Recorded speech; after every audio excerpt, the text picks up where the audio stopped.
galing ho sa task force na binuo para lang ito sa COVID.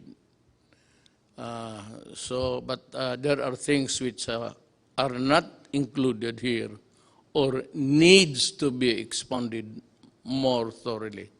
Then I will discuss it in the second stage of my talk by just answering the questions that have come to me officially, mga sumbong ng tao through text, and there are about 1,000 really.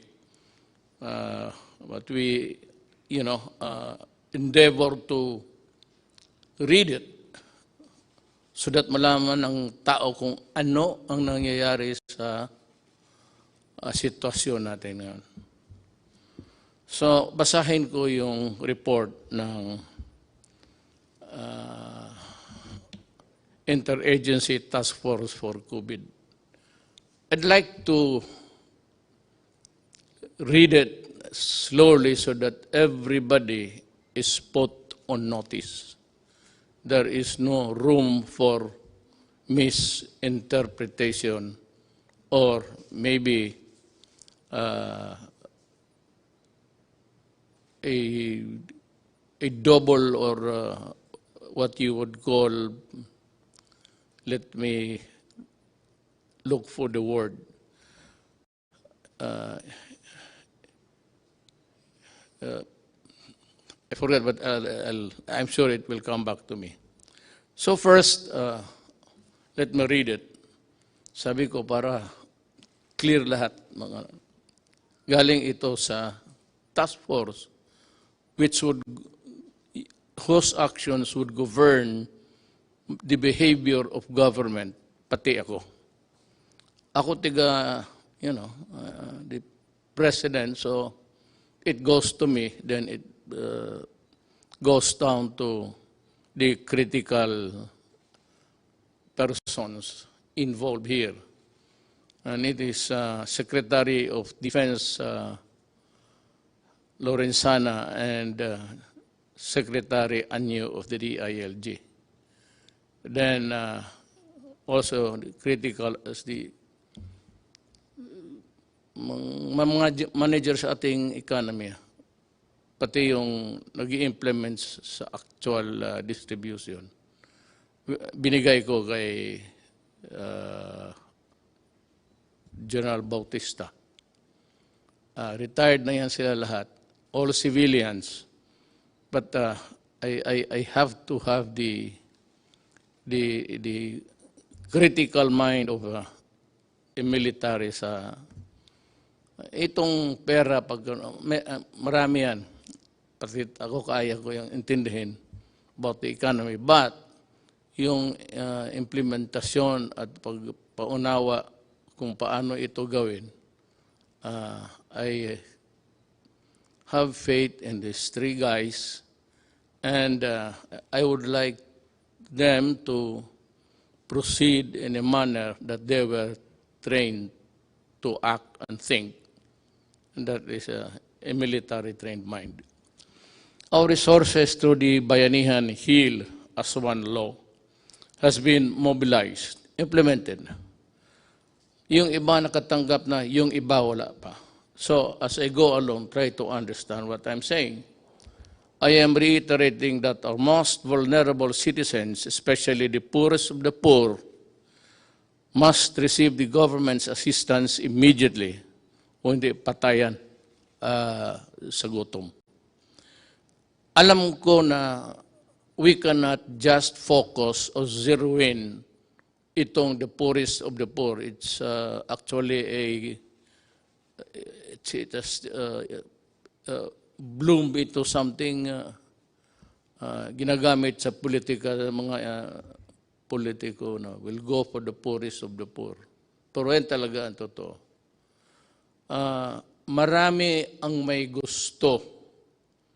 I will discuss it when I reach the point raised by Governor Remulla of Cavite, which I think is valid. We'll try to remedy whatever kung may pulot pa tayo sa daan.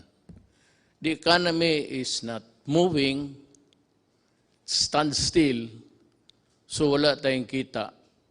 Ang ginagamit natin, ito na yung nireserba natin na pera. Ang pinagyayabang ko na may pera tayo, it's 300 billion. Mabutit na lang nandyan talaga. Kaya kung hindi, kung minaldas ko yan ng mga project na karamihan naman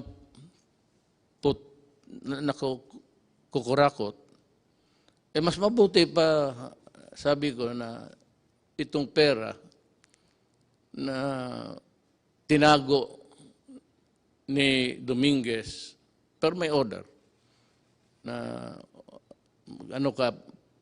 tipid ka talaga, tipid tayo. Hindi natin ito pera, tipid. So that's what we do in the cabinet. I am really, alam nila yan, and you can ask all of them. Allergic ako sa paghingi na ng pera ang project ng mga cabinet members. Yung iba, hindi ko talaga pinipirmahan. Ayaw ko lang sabihin, may iba dito involved sa 270 billion. Sabi ko sa kay Midjaldia, kindly tell the cabinet member that I am not signing his program. Not because I do not trust him, but talagang isali na lang natin sa lahat kasi kukulangin tayo. Tapos yung poorest of the poor, yun namang hindi poorest of the poor, magrereklamo yun kasi sila, yung minsan yung nang umuupa lang ng bahay, kumikita ng buwanan. Yung poorest of the poor, yan yung araw-araw na hindi makakain kung hindi makatrabaho or wala ng trabaho. Ito namang yung tawag natin na sa middle income, yung kanila, nakaupa lang ng bahay na medyo maganda sa subdivision, then may kunting pera sila para dideposito nila for the rainy days. Now, what is really very sad is that the rain has arrived. Yung save a penny for a rainy day, dumating sa ating generation. Hindi natin gusto yan. Ayaw kong magkulong ng tao.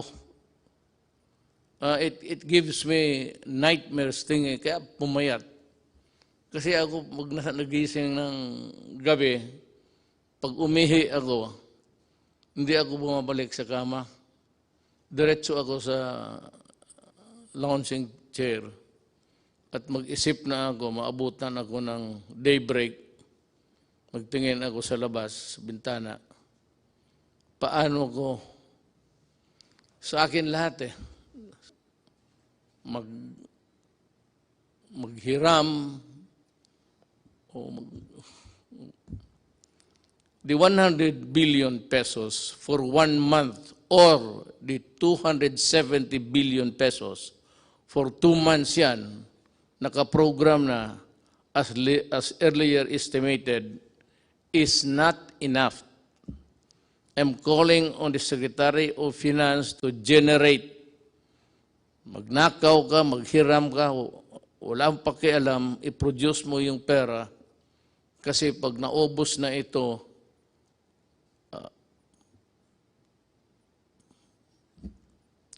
hindi ko malaman. Itong COVID na ito talaga yung tunay na. At the start, sinabi ko sa inyo, bantay kayo dito, bantay tayo. Talagang yayariin na itong COVID na ito.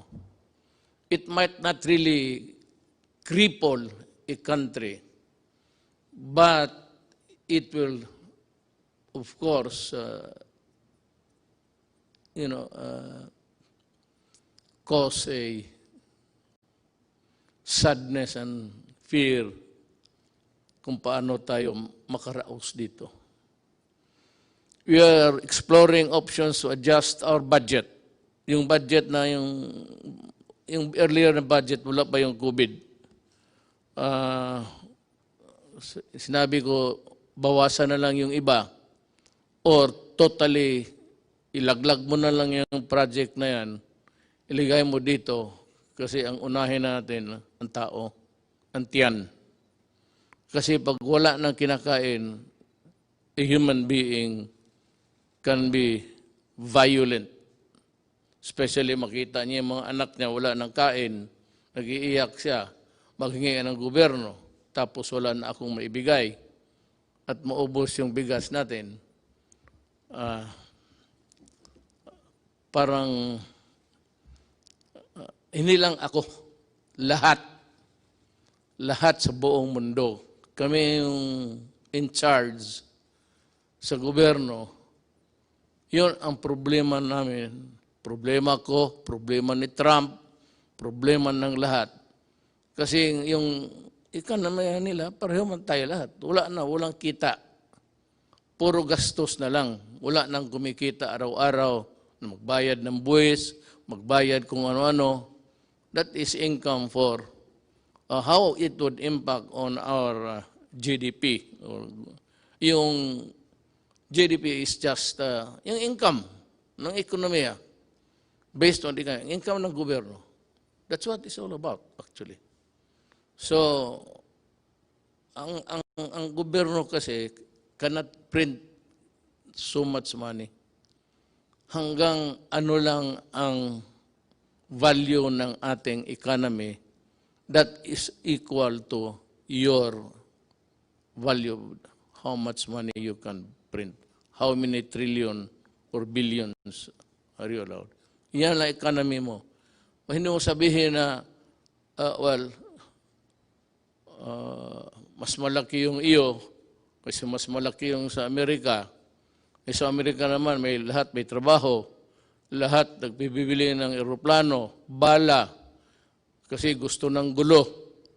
Ang gulo para kumikita. Well, okay, if you look at it that way, well, they want wars to continue so that they will earn, so that yung bala nila, baril nila, yung mga kanyo nila, mga eroplano nila, bumibili tayo para, kagaya nitong atin ngayon,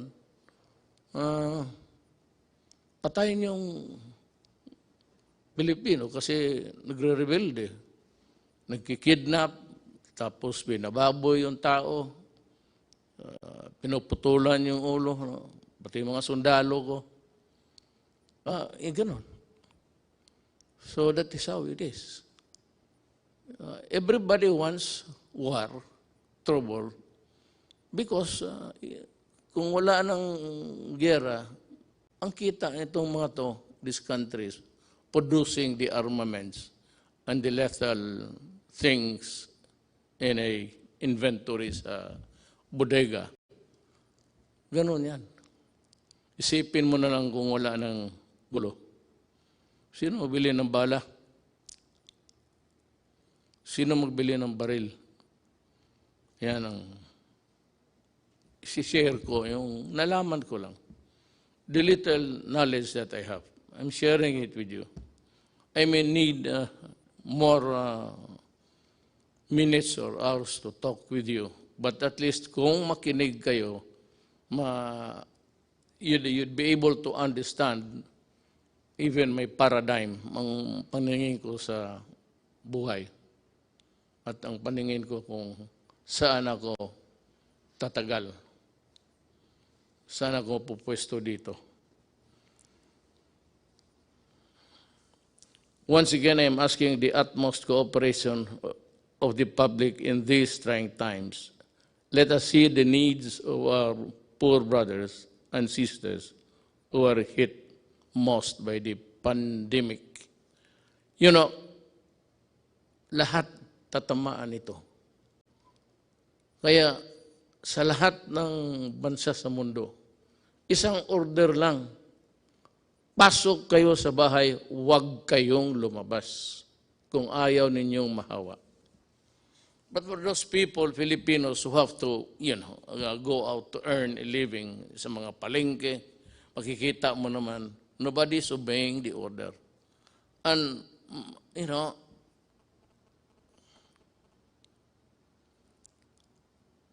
the devil and the deep blue sea ako eh. Paano, ibawal ko, huwag silang magtrabaho, lumabas, hindi kakain yan. Mabutit na lang nga, hindi na humihingi sa iyo. Pero ngayon, kung talagang higpitan mo, which is really the advice of all governments, lahat ng gobyerno, ito ang sinasabi. Go inside your house and lock it and do not come out until the pandemic is over. When? I do not know. Ay, ano ba itong, bakit ba itong gobyerno na to hindi niya ma-solve? Ikaw, Duterte, lahat naman ng bunganga mo, hindi matakot yung halos in order patay pati isda. Wala kang magawa nito, hindi mo matakot ang COVID ho is science. Period. The reason why we are ordering you inside the house is also science. Period. Hindi ito kalaban na galing sa it's a goddamn microbe that's crawling all over the world. Sa Amerika, marami na ang patay. Italy, ang France, in one day, or was it Italy? In one day, 500 ang patay. So it's a deadly thing. That is why, huwag kayong lumabas. Kasi, alam mo ito, it's in the air. I hope you were able to see the Japanese experts science paano mag-transmit. Kung kaharap ka lang ng ganun dito, less than 10 feet away, then I sneeze, mag-atching, mag-ubo ako. Tapos tinignan nila sa infrared, pinatayin lang yung ilaw, tapos tinignan nila at tapos naglagay sila ng dami. Pag makita natin, nakita ko this morning, early, paano lumilipad yung sumasama sa hangin. Kaya mag-mask kayo. Kasi pag nahigop mo yan, it's in the breath. Lahat naman tayo humihinga. Pag nandiyan ka, less than 10 feet, may hangin, dadalhin yung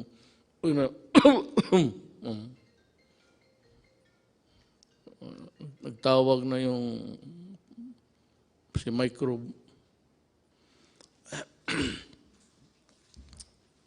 Yan ang explanation ko. Bakit? Wala tayong panalo dito. Hindi ito. Kung mabaril lang ito, wala. Natapos na ito. Bigay ko lang sa isang kumpanya na sundalo. Dito, sa likod, maraming sundalo dyan. Hindi, tapos na sana ito. Pati sundalo nito. Kaya nakanawa ako sa mga sundalo at mga pulis. I hope that you understand.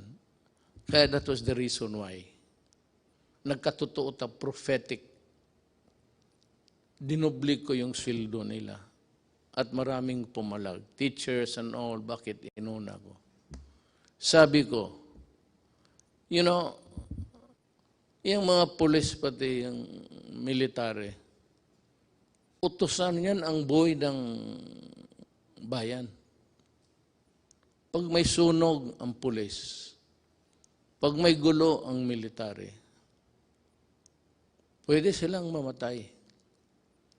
Kaya nga ako, umiinit yung ulo ko. Pag sinabi ng mga, pinuputol yung sabi ko, I said I was laying down the predicate.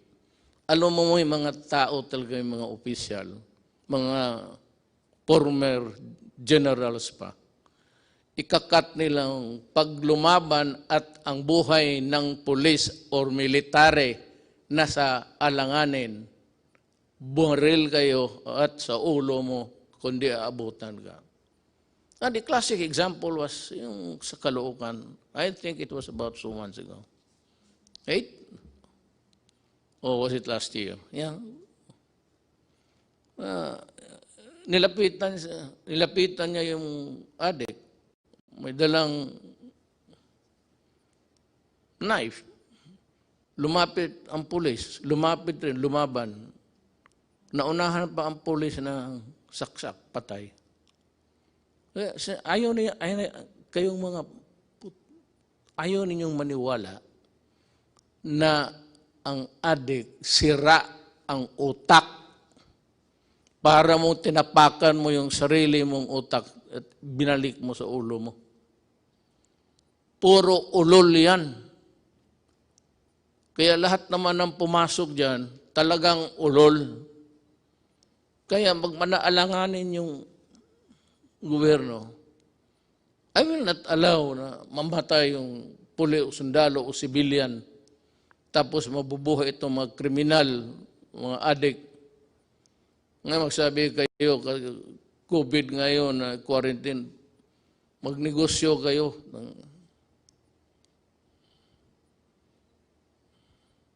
Wala nang malagyan eh. Nandiyan naman yung Manila Bay, tapon mo lang. Tataba pang isda dyan. Totoo lang. At sasarap. Sinabi ko na sa inyo, huwag. No, ngayon, it's a thing which is, I said, rampaging all throughout our country. And every country for that matter. Huwag ninyong subukan ang gobyerno kasi pati ang gobyerno desperado na. Ako desperado na rin. Sabi ko nga, nakatutok ako sa bintana. Makita ko na lang. Kaya may tulog ako. Kanina nagising ako mga 3 plus. Pag 2 beses ako before getting to bed, and once, talagang mag-ihi ako 1 beses, umaga. Yung gabi, no, magising ako. Nakatutok ako sa madilim na langit. Well, it's a private thing, but nagdadasal ako.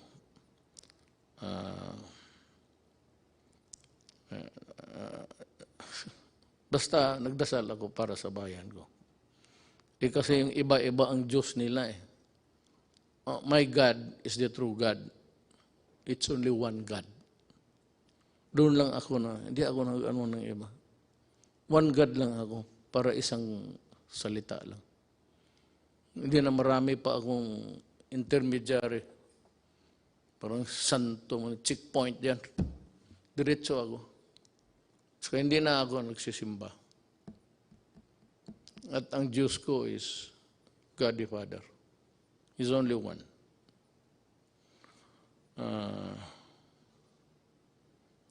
To my fellow, to my brothers and sisters, especially those who have more in life, baka makatulong kayo sa extent ng financial assistance.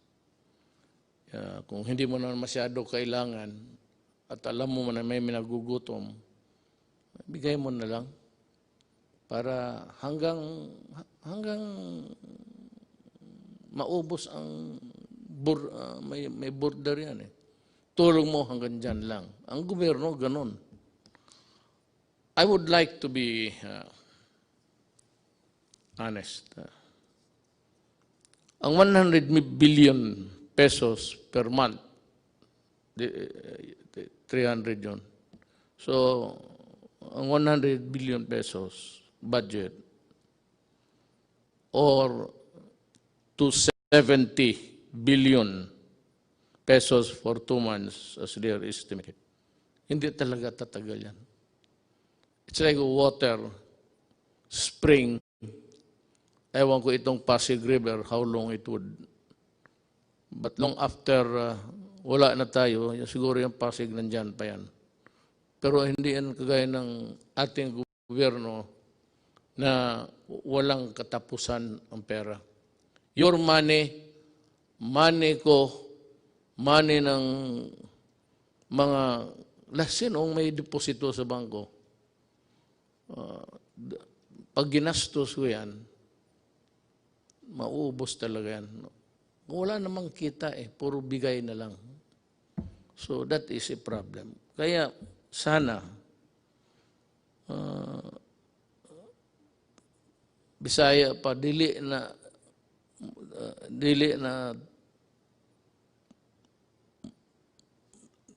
ang tubig mahubas po.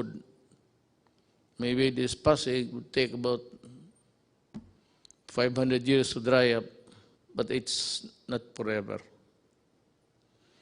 Kaya, ako na, intindihin ninyo ako. Kaya kung may pera lang talaga, hindi ko hawakan yan. It is not my money. Hindi ko naman pwede manakaw. At kung manakaw ko lahat, anong gagawin ko sa pera na yan? Ang edad ko, I just turned 75 last month. With the remaining years, anuhin ko yan. May I ask itong, sige na, corruption, walang, ngayon itong mga nagpa-posturing, may sabihin ka, ang sentence mo, pulisya na, ang sabihin lang na, bawal yung magpatay ang pulis.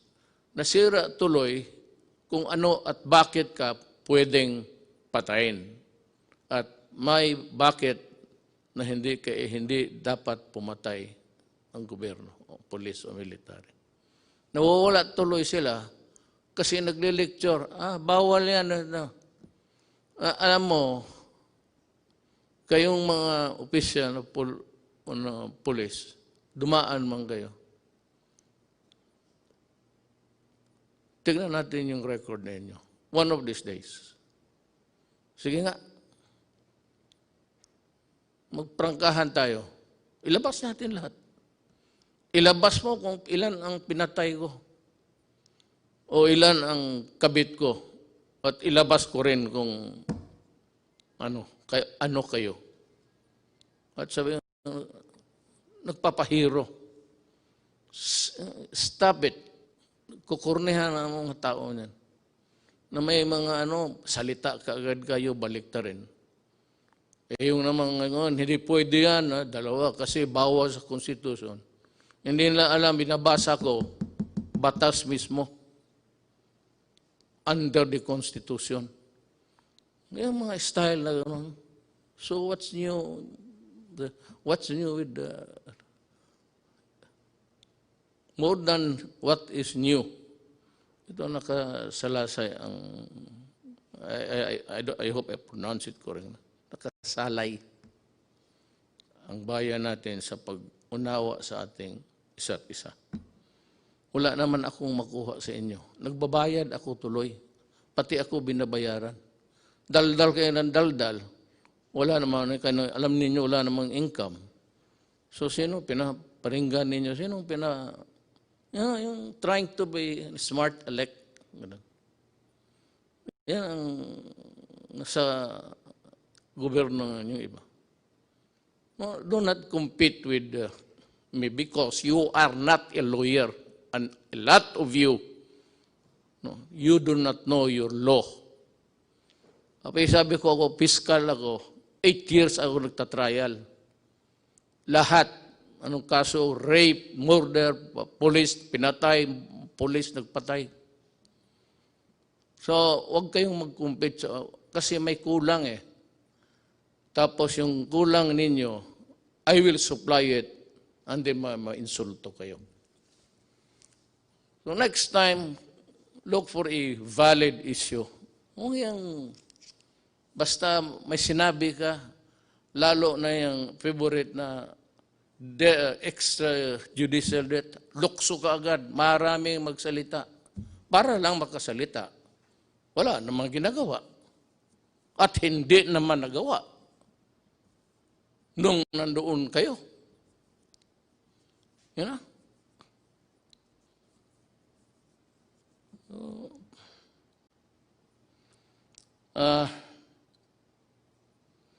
Let us take this problem one at a time. Ngayong itong buwan ay tututok lang tayo dito. Meron yung one ka-program for the next month. Pero kung gamitin ko yan ngayon at wala akong makuha, sa pagdating ng next month, saan kukuha? Sabihin ng Kongreso, binigyan ka na nga namin ng bilyon-bilyon. Yan ang bilyon-bilyon. Ang ginastos ko naman, sabi ko, at yung mga tao na humahawak yan, mga military ano yan, military na nakita ko, PMAyer na may prinsipyo at so, buwan-buwan lang tayo, ha? We are also trying to perfect this. Kung gusto lang natin, pero ang buhay kasi ganun. Gusto ko bigyan yung poorest of the poor, which is the popular cliche o politician. Nandiyan kami sa inyo ka poorest of the poor. Patignan mo kung nandiyan na sa pwesto. Poorest of the poor. Kayong panahon nila, nakita naman ninyo, anong ginawa? Anong ginawa nila? Nasa gobyerno, itong madadaldal, nasa gobyerno nakita. O nagsuporta ng gobyerno na yun. Tatignan mo. Ngayon tapos, marinig ka na ano dito, nagpapaiwan mo na House Duterte, patayin si Duterte. Ito si, narinig, mabutit na lang nandyan si Attorney Pamatong. Sabi niya, dyan sa Facebook ba yan? He declared himself that I am the duly elected President of the Republic of the Philippines and I am ordering the military to arrest Duterte and to, sabi ko, tinanong ako ng staff dyan paglas, anong masabi mo sa sinabi ni Pamatong? Sabi ko, tama siya. Tama talaga siya. Sabi niya, siya lang ang he will solve the problem in 3 weeks. Sabi niya, ang military, kailangan arestuhin because nandito ako ready to solve the pandemic that has struck the entire planet Earth and he will solve the problem. Tama. Kung gano'n na siya, tama, I agree. Kung magpunta siya dito, mag-usap kami. Kung ang solusyon niya okay, then, sabihin mo sa military na, Adress, tama si Amatong. Alis na ako.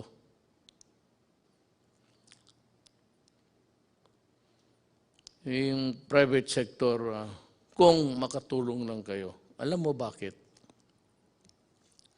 Hindi yung private sector na yung buwanan lang rin ang sweldo pero may bahay, either financing o umuupa sa category, unfairly though, middle class na yun sila.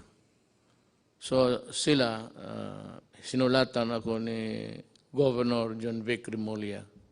He said, among the memo dumating sa akin is, humingi nito, among them is Governor John Vic Remulla, who is appealing to include the middle class in their constituency because kailangan rin nila. Ako, I agree. I know the political, economic horizon of the country. At least, nung akin lang, yung maliit kong sabi ko, hindi ako nagyayabang, maliit lang yung akin, how I deal with the problem. Alam ko, at kung maari lang, isali ko sila. But can they be included in the 270 next month? Hindi nga eh. 217, yun yan. 300,000 minus 270. Yan ang maiwan. Kasi, yung sa estimate namin, hindi nga namin sila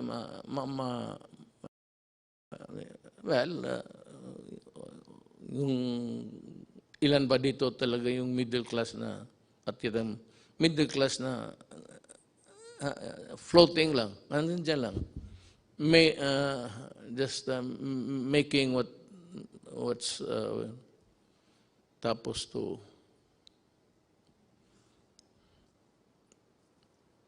both ends.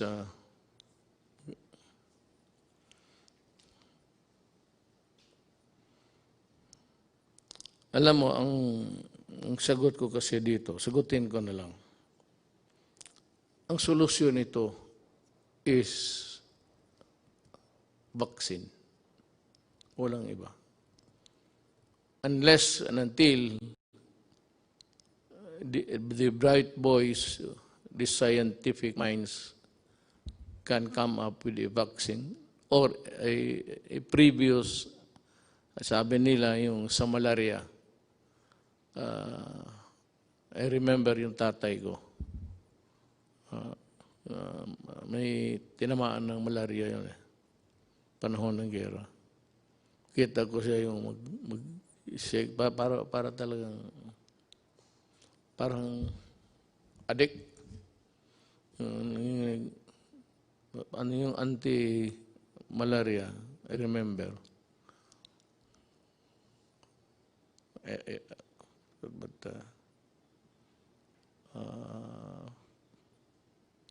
mamaya sabihin ko. Alam mo, there are things, but I will like to, ayaw kong sabihin ko na hindi ko isali yung sa task force. Kasi sila yung mga doktor, sila yung mga economists, sila yung lahat ng tipon-tipon. Tapos experts ng anong field, infectious diseases or whatever. And they are better and to be there to help solve the problem. Tayong ako abogado, wala talaga ako. Wala akong maitulong except gagawin ko lang kung ano ang mabuti sa bayan na huwag mo baliktad. Pero kasabi nga dito, the resources is not infinite. Infinite is everlasting. It's finite. Finite is hanggang may border lang talaga. So sa buhay na ito, lahat talaga may border, pati ang buhay mo. O whatever it is, pera mo. Maraming mga mayaman dito noon, panahon estudyante po kami. Ngayon wala na. Because, ganun ang buhay. There's not enough money to go around. ang gusto kong maintindihan ninyo, na itong problema natin, talagang problema ito. Kung ayaw ninyong maniwala, edi kayo, basta ang pangkontra nito is stay home at huwag kang mahawaan because it's in the air. Nandyan sa hangin eh. Pero hindi niya magtagal yung mga virus sa labas, sa init. Pero nagko-contaminate yan madalas yung itong sana mapanood ninyo yung experiment ng ginawa ng mga Japanese doctor. At pinalabas doon sa Amerika. Ang Amerika talaga ang nawalop. Maraming patay sa Italy, Spain, France, pati Amerika. Ngayon, bumaba ang patay nila. Pero the prediction is really dire. For as long as there is no vaccine or any medicine that this men of science can think of to put an end to it, we will suffer. Hindi ko alam kung kailan kayo, sabihan ko sa inyo, bahay lang kayo. Hindi ko alam kung kailan ako makahatid ng pagkain sa lahat. Hindi ko alam kung saan ako magkuha ng pera. Hindi ko alam kung ano ang ipagbili ko na kung may magbibili.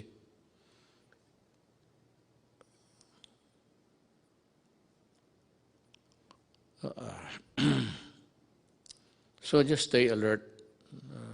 Makinig tayo sa, hindi ito trabaho ng abogado ha. Trabaho ito ng mga medical experts pati men of science. Hindi, kami, I just happened to be here. I just happened to be here. To my chagrin, maybe. Bakit sa panahon ko tumama itong. Mas matindi ito sa gira. Walang kalaban eh, hindi mo makita. Kakita mo pati lahat, pati Taliban, takot sila. Lahat. Kasi yung pawis ng sagaran mo yung pawis, yung distance rule, social distancing. Okay, I just say distant rule. Isundin lang ninyo. Kung hindi ninyo masunod, well, I would say na hindi naman kasiguro kayo mamamatay. I hope not. I hope that you will not get sick. I hope that you will not die. Alam mo bakit kung mamatay ka?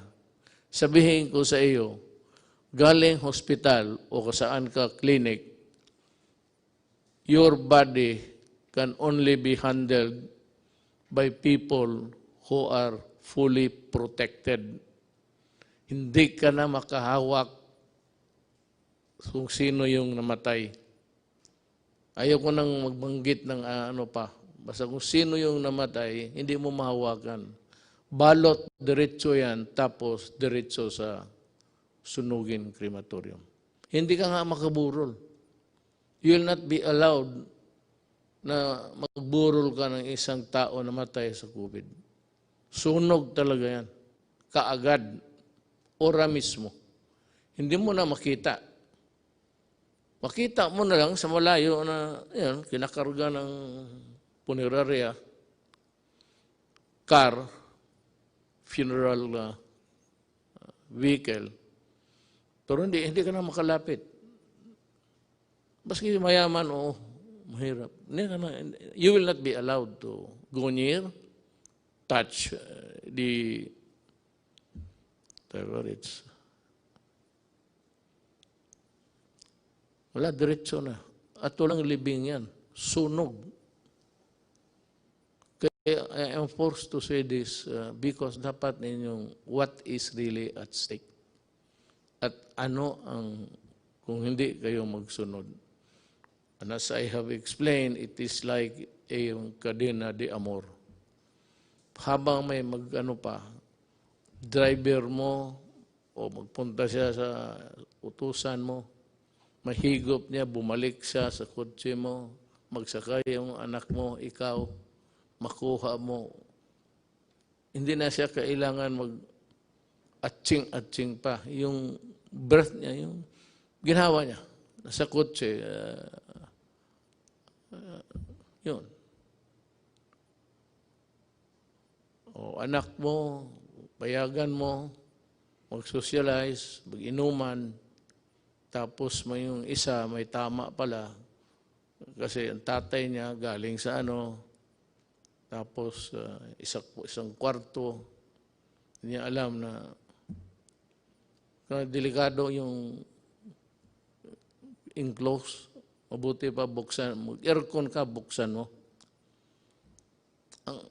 Ano ko lang yan, kasi yan man sinabi ng hapon. Ganun ang interpretation ko. Ngayon,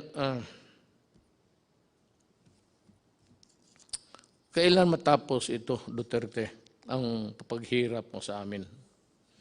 Hindi po. Handa po akong, sabi ko, kung totoo yung pinapahirapan ko yung Pilipino, anytime po, sabihin ni Amatong bababa na ako, at sinabi ng military, totoo yan, subukan niya itong 3 weeks. Okay. Wala ka naman ako dyan para makatipid tayo sa bagay, wala nang burol na. Hindi yan yung patay mo na tatay, nanay, anak, asawa, na iburol na mag-iyak ka, maraming bisita. Hindi mo nga makita hanggang distansya ka lang. Hindi ka maglapit. Parang robot yung dyan lahat sila lang pwedeng humawak, sila lang pwedeng magpasok doon sa burner ng katawan. Sila lang. Ikaw, tingin ka sa malayo. Yan ang consequence ng COVID. Ayaw kong sabihin yan. Pag yan ang totoo. At kung maniwala kayo o hindi, kung ayaw mong maniwala, di magpakamatay ka, makita mo kung saan ka dalhin at papaano ka. You are not even buried. You are, because you are a dirty carcass, patay, you must be destroyed by burning. Dahil sa COVID. The one single ang sa atin, COVID. Lahat yan. Yung problema natin sa COVID. Ang anong solusyon? Huwag kang mahawa. Paano po? Huwag kang lumabas ng bahay. Paano ang kain namin? Maghanap ka ng paraan. Pero, mag-ano ka lang, basta may mask ka lang. Kaya sinasabi, ako hindi, yung mask na, hindi naman ako magsasalita dito na parang gangster. Paano ko sabihin sa inyo, ito mo, itong to. Matapang daw raw, kaya niya yung COVID. Magipag-usap sa atin. Hindi, risgo ko na yan.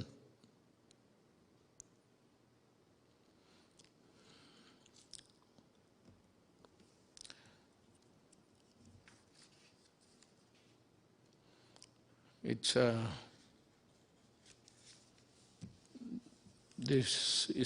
this being the Holy Week, I am calling on the nation to come together this Holy Wednesday afternoon and pay tribute to the indomitable spirit of the Filipino and unite in one prayer to God to fight our common enemy. Magdagdag, nag-improve ba tayo? I really do not know. How many died today? I have no, hindi ko alam kasi per ora yan eh. Pero sana, well, ang ano lang nito, God is the only one who can really solve the problem for us. Ang tulong ba sa inyo ay sapat? Kayong poorest of the poor at kayong mga, well, I would say you have to consider us also as poor because yung deposito namin, yung aming pera, may border rin ito, ang bulsa. Hanggang dyan lang ako. Kaya na-discuss ko sa inyo. Pero kung pagkain, may makain ba tayo? Bigas, I will try. I will try. Maghanap ako paano ang paraan. The greatest danger dito is doon tayo bumibili sa kanila. Ayoko lang sabihin I do not want to mention the country. But kung sabihin nila, alam mo, sabihin ko magbili pa ako kasi maubos na. Sabihin nila na, sorry, ito, hindi namin alam kung gaano katagal to. Mag-i-reserva lang namin. Maya na pagkatapos sa COVID, pwede kang pabilihan ito. So, kailangan ng categorical statement from me coming from the Interagency Task Force. Ang lockdown, wala talagang solution. Pero kung ayaw ninyong maniwala, take the risk. May mga tao rin talaga, alam mo sa totoo lang, I'd want to be, hindi ako nagbabastos ng tao. I'm just trying to explain to, sinishare ko nga sa inyo kung ano ko yung nakuha sa buhay, na pag-aralan ko sa buhay. Not necessarily sa eskwelahan. Alam mo, kung magdating ito, talagang maging crisis, hawa dito, hawa doon. Yung SARS, hindi nagtagal, tinignan ko, marami namatay sa iba. Pero dito, wala masyado. Ang sabi ko lang, I am not posturing a position here. Baka talagang mali ako. At ito namang depensyent to look for a yung statement na dangling para makapagsalita ang bunganga. Hindi ko, I am not, pero baka yung init something to do with it. I hope, that's just my prayer.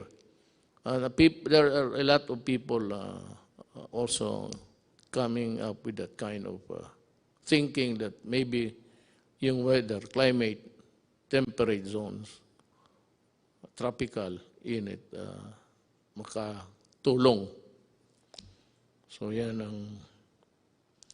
ang hiningi ko sa inyo, yung panawagan ko. Be patient at intindihin ninyo kami sa gobyerno. We would appreciate it. Yung ano lang, mag-intindi lang, patient, huwag kayong masyado. Total, kung sabihin ko na talaga na wala na akong magawa, then magplano ka na kung anong gusto mong gawin. When the resources are all exhausted and the pandemic would claim millions of lives, I hope really and I pray that it will not. Pero kung ganon, wala na akong magawa.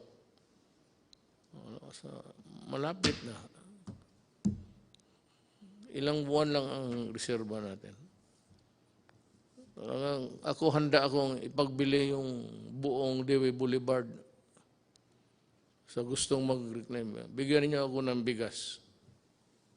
I-approve ko yung, kasi hindi ako pumayag na mag-reclaim because reclamation sa Manila Bay would trap is environmentally mag-collapse ang Manila.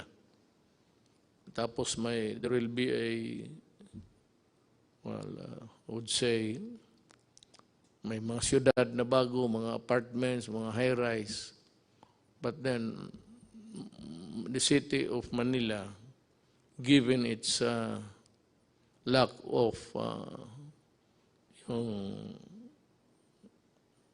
water treatment o treatment sa waste o wala. So pag ganun ang ginawa mo, patay ang Manila. So sabi ko, kung gusto ninyo, you just wait for 2 more years. Bahala na kayo. Ang susunod sa akin, He will decide for us. Or if I do not reach the finish line, then my successor will do it for you also. Ako, lumalabas ako, hindi naman ako pwedeng ang lahat ng tayo magtago, wala na.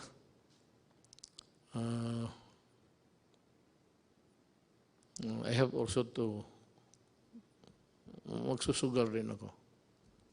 If you really want to know, we have discussed it actually, even before this. We are inclined to extend the lockdown up to April 30. Tignan natin after that.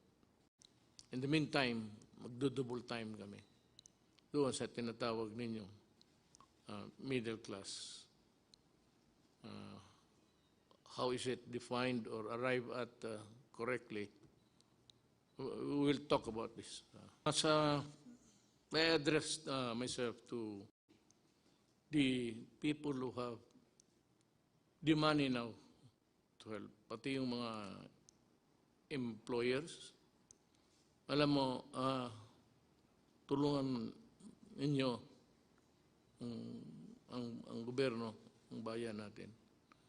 Kasi pag bumagsak ang gobyerno, bagsak kayong lahat. Pero sabi ko nga, I end this with a prayer. Gusto ko lang masabi rin ang ano nga sa utak ko para maintindihan rin niyo ako. At sana next time I would talk to you, baka mag-improve na ang situation. Whatever be the correction, kung makorek itong, it's an anomaly sa ating buhay sa mundo. May ganon eh. So, if it can be corrected, lahat naman tayo, we only plead if it's time. He created the world, planet Earth, and if God wants it ended, so be it. Salamat po.